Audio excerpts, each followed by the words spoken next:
Hello అండి. అందరికీ నమస్కారం. తెలంగాణ రైతులకైతే రైతు బంధు డబ్బులకు సంబంధించి అప్డేట్ అయితే వచ్చింది. మనకైతే 2 ఎకరాల లోపు ఉన్న రైతులకైతే ప్రభుత్వం అయితే రైతు బంధు డబ్బులైతే ఖాతాలలో అయితే జమ చేస్తుంది. ఈ వీడియోలో అయితే ఇంకా మీకు రైతు బంధు డబ్బులు పడకపోతే మాత్రం ఎప్పుడు పడతాయనేది అయితే పూర్తి సమాచారం అయితే ఈ వీడియోలో చెప్తాను. అలాగే మనకి పెన్షన్లు ఉన్నాయి గదా!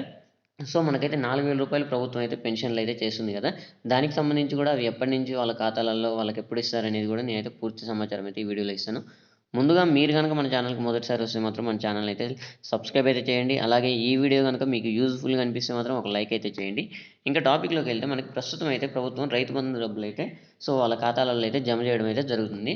సో, మనకి నిన్నటి నుంచి అయితే రైతు బంధు డబ్బులైతే 2 ఎకరాలు ఉన్న రైతులకైతే వాళ్ళ ఖాతాలలో అయితే జమ అవుతున్నాయి. సో, నిన్న కొంతమంది రైతులకైతే 2 ఎకరాల లోపు ఉన్న రైతులకైతే కొంతమందికి జమ అవ్వడం అయితే జరిగింది. ఒకవేళ మీకు 2 ఎకరాల లోపు ఉండి ఇంకా రైతు బంధు డబ్బులు పడకపోతే మాత్రం కింద కామెంట్ అయితే చేయండి. మాకు రైతు బంధు పడలేదని. ఇక్కడ చూసుకుంటే 2 ఎకరాలు ఉన్న రైతుల ఖాతాల్లో జమ. 1, 2 రోజుల్లో మిగిలిన వాళ్ళకి ఇంకా 3, 4 ఎకరాలు ఉన్నాయి గదా! వాళ్ళకి గూడా మనకి సంక్రాంతి వరకు ప్రభుత్వం అయితే వాళ్ళ ఖాతాలలో అయితే ఖచ్చితంగా జమ అయితే చేస్తది. ఎలాంటి ఆందోళన చెందాల్సిన అవసరం గూడా లేదు. ఎందుకంటే మనకి సో, ప్రభుత్వం అయితే మొన్నటి వరకు ఎకరం లోపు ఉన్న రైతులకేసింది. నిన్నటి నుంచి అయితే 2 ఎకరాల లోపు ఉన్న రైతులుంటారు గదా! 1-2 ఎకరాలు ఉన్న రైతులు వాళ్ళకైతే వేయడం అయితే స్టార్ట్ జేసింది. సో, వాళ్ళలో ఒక 20,00,000 మంది రైతులైతే ఉండడం అయితే జరిగింది. ఇక్కడ చూసుకోవచ్చు క్లియర్ ఇన్ఫర్మేషన్ ఇచ్చారు.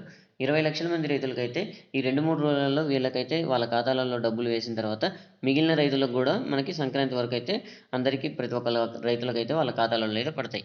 అలాగే ఇంకా ప్రభుత్వం అయితే మనకి సో, రూ. 4,000 పెన్షన్ ఇస్తా అన్నది గదా! దానికి సంబంధించి కూడా అప్డేట్ అయితే వచ్చింది మనకి. సో, ఇక్కడ చూసుకుంటే సో, చేయూత పెన్షన్‌తో రూ. 4,000 పెంపు. గ్యారంటీల్లో మరో 3 గ్యారంటీలైతే మనకి ప్రభుత్వం అయితే అమలు చేసే దిశగా అయితే కనిపిస్తుంది. ఇక్కడ చూసుకుంటే మనకి ఈ రోజు నుంచి అయితే ప్రజాపాలన అయితే పూర్తవుతుంది గదా! సో, ఇక్కడైతే చూసుకోవచ్చు. ఈ రోజు నుంచి అయితే ప్రజాపాలన పూర్తి. సో, ఇంకా ఎవరైతే దరఖాస్తులు ఇవ్వలేదో వాళ్ళైతే ఈ రోజైతే ఇవ్వండి. ఎందుకంటే మనకి తొందరలో గ్యారంటీలైతే అమలు చేస్తున్నారు. 3 గ్యారంటీలైతే ఇంకొక నెల రోజులలో అమలు చేసే విధంగా అయితే కనిపిస్తున్నారు. ఇక్కడ చూసుకుంటే 7 రోజులలో కోటి దరఖాస్తులైతే రావడం జరిగింది. సో, ఈ నెల 15 నుంచి డేటా ప్రాసెసింగ్ అంటే మనకి ఇందులో ఎవరెవరు అర్హులు, ఎవరు అనర్హులు అనేది సో, వాళ్ళైతే డేటా ప్రాసెసింగ్ అయితే చేస్తారు ఆ అప్లికేషన్‌లన్నీ. సో, అర్హులున్న వాళ్ళకైతే ఈ గ్యారంటీలైతే అమల్లోకైతే రాబోతున్నాయి. సో, గ్యారంటీలైతే మరో 3 గృహజ్యోతితో 200 యూనిట్ల ఫ్రీ కరెంటు. మనకైతే ప్రభుత్వం చెప్పినట్లు 200 యూనిట్ల ఫ్రీ కరెంటు గృహాలకైతే రాబోతున్నాయి. సో, అలాగే రూ. 500 గృహలక్ష్మి అంటే మనకు రూ. 500కి సిలిండర్ అయితే కూడా ఇవ్వబోతున్నారు. ఇక్కడ చూసుకుంటే చేయూత పెన్షన్‌తో రూ. 4,000 పెంపు.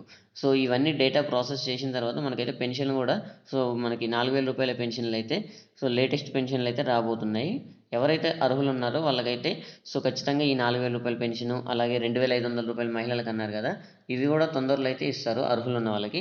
ఈ గ్యాస్ సిలిండర్ 500కి గూడా వీళ్ళకి గూడా తొందరలోనైతే రాబోతున్నాయి. సో, ఇదైతే చాలా మందికైతే శుభవార్తనే చెప్పుకోవచ్చు. ఈ వీడియో గనుక మీకు యూజ్‌ఫుల్‌గా అనిపిస్తే మాత్రం ఒక లైక్ అయితే చేయండి. Thank you for watching.